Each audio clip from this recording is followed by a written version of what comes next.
Well, I have the utmost respect and admiration for our president.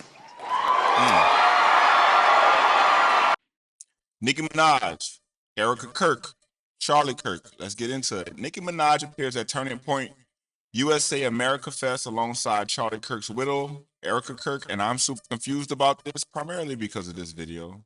Right now, black culture is being held captive by influences, songs, and role models. I mean, Nicki Minaj, Cardi B. Okay, Nicki Minaj is causing dads to leave the home. Hold on a second. I don't think that's a good role model for 18-year-old black girls. I don't think that songs that are talking about like glorifying wet female genitalia is exactly, I don't know which one wrote that song. Which one was it? I think it was Ben Shapiro. Yeah, that's right.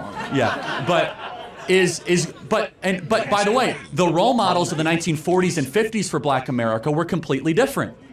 So it is a representation issue. Hold on a second. No, not representation. It's who do you get your art from?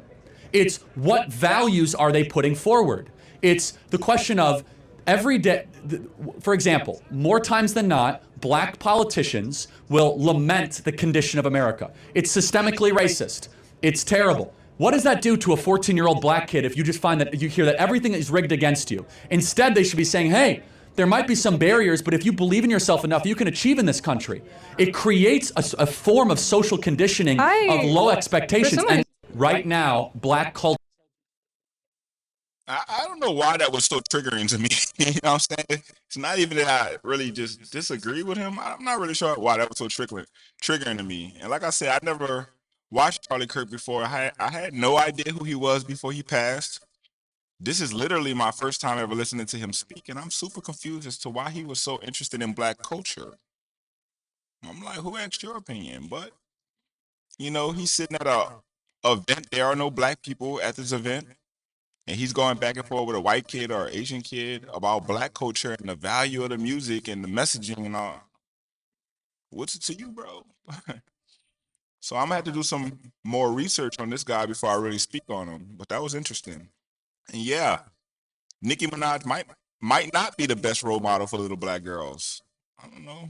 I'm probably on the fence about that. You know what I'm saying? She didn't write the song that he was referencing, but you know, and I think that Nicki Minaj's music is a little bit more female inspirational, but at the same time, she do be doing the gangbanger talk, and she always talking about sliding on her ops or some drill shit. So hey, yeah, you know. So many people hope that there's a chance to.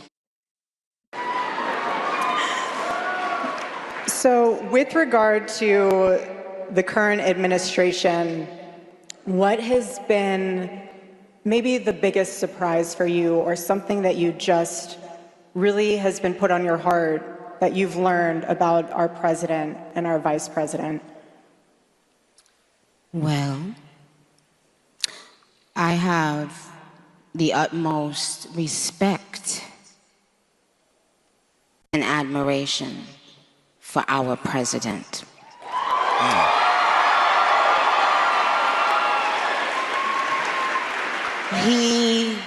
He has, I don't know if he even knows this, but he's given so many people hope that there's a chance to beat the bad guys and to win, and to do it with your head held high and your integrity intact. He's from Queens, New York, like me.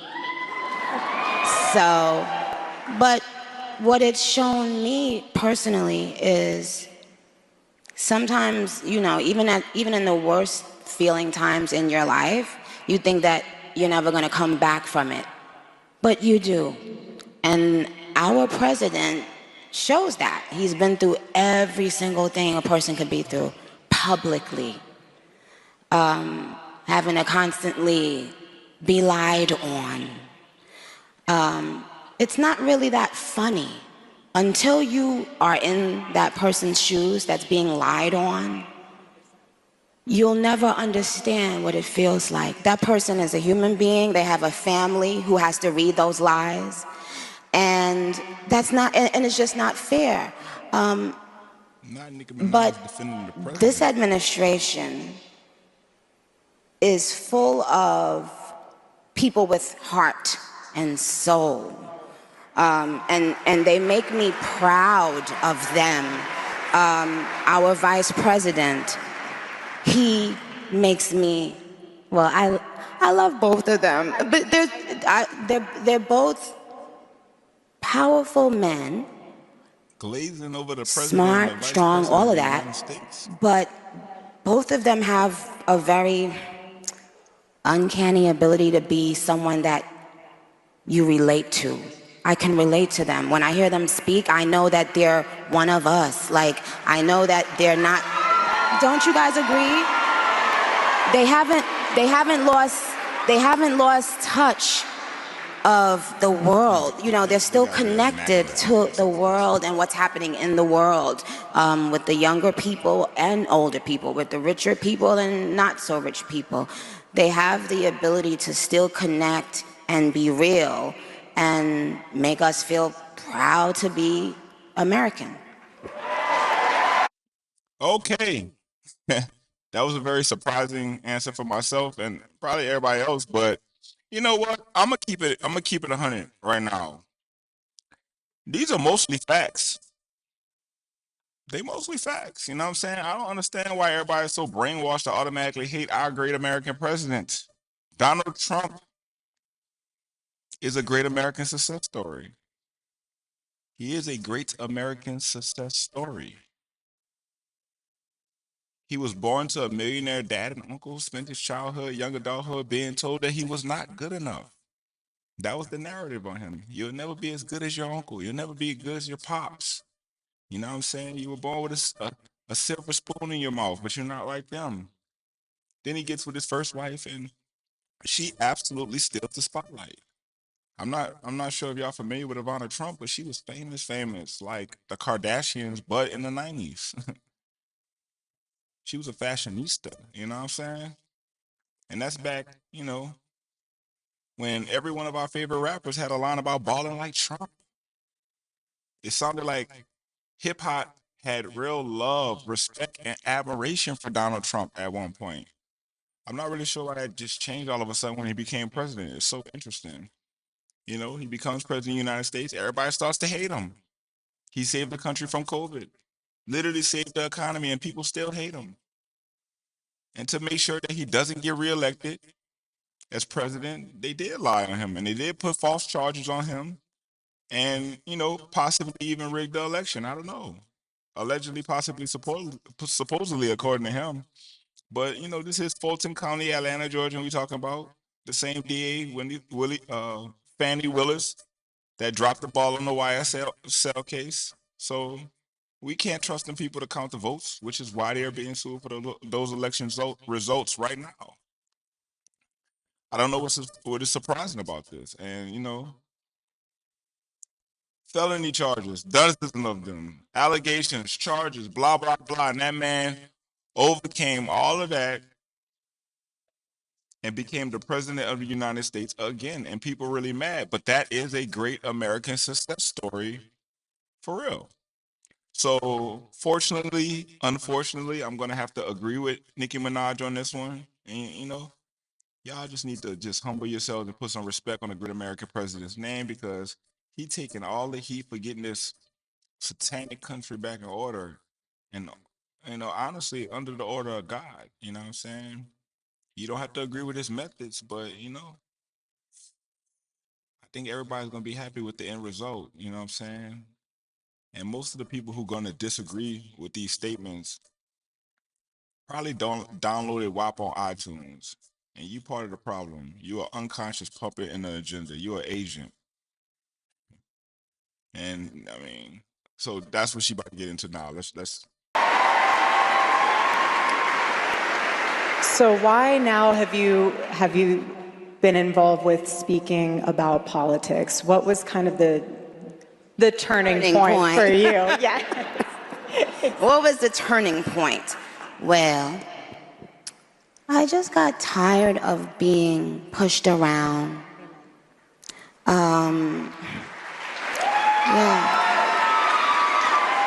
Sometimes you just get tired of it, and then you realize, wait a minute, I have something inside of me that's stronger than what's out there. That's right. So when you've had enough, you realize, wait a minute, why do I even care about these people and what they think? Who are they? They don't even know who they are. So I'm not going to back down anymore. I'm not going to back down ever again. Amen.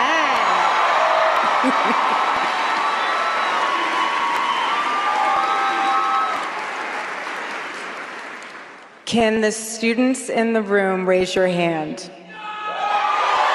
Wow. This question is for you guys. So you guys are very courageous and bold on your campus. Nicki, I know our students feel this way, but why do you think speaking your mind has become so controversial? Because people no longer are using their minds, their brains. So right now, just imagine, we're not allowed to have a different opinion anymore. We're not allowed to think out loud anymore. We're not, this is not what the world used to feel like. And especially for the young people, I don't want them growing up in a world where they feel like that. They deserve for their voices to be heard. They have valid feelings and they're thinking about things, and it deserves attention. We should listen to what they're saying. And if you're growing up in a world that tells you it's taboo to say something that the masses don't agree with, that's not okay. And we're not gonna have it. And I love this. It's giving the younger people confidence that they will need later on in life. You guys will need it, and you will have it. So I'm rooting for you. Amen. Amen. Yeah, I agree. It's a bunch of groupthink. These people don't think, especially don't think for themselves, and it's very difficult for people like myself to have their own opinion without feeling judged, condemned, without the backlash, without being canceled, BY. So let's use our brains and start to think again. Real talk. I'm just gonna have to agree with her on that one. Again, Charlie would always say, it really does not take skill to be courageous. It takes a choice. It takes a decision. And I want to say again, thank you for coming and being courageous and being able to share your heart with us. And the reason why that also holds true sentiment-wise is because I know that you are getting a lot of backlash from your own industry. What is your reaction to that? I didn't notice. Amen. I feel the same. All right, I don't know what's going on here, y'all. Erika Kirk is up there with Nicki Minaj after what Charlie Kirk definitely said about Nicki Minaj. Listen, you know what I'm saying? The world's but a play. No, the world's but a stage. And these are just actors on the world stage. Somebody somewhere is just pulling puppet strings.